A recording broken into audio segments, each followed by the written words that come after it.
Hey guys, welcome to the Vaults YouTube channel where we cover all things movement. That's right, this week's Metabolic Finisher is all about intensity. So we're gonna start rolling into that right now. Let's go. Let's go guys.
So Johnny, how are you feeling from that? A little bit warm? Whew, that was pretty good. Even though it was only pretty short, it was quite sharp. The doubling up on that on the planking type position means that the arms are getting quite fatigued, and then only having those 6 ice skaters in there mean that it's really not much time in the recovery before you back down planking again. So that changing horizontal to standing as well is quite taxing on the body. So just pay attention to your heart rate. Make sure you're working and challenging yourself, but we never want to break ourselves. Okay, if you're breaking yourself, you're doing it wrong.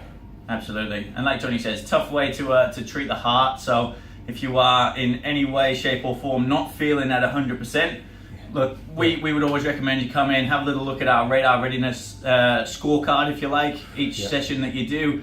If you are anything below maybe it's a 20, look at just shaving back a little bit on that intensity. I know I said that was an intense workout at the start there to finish off with that finisher, but take into account exactly how you're feeling.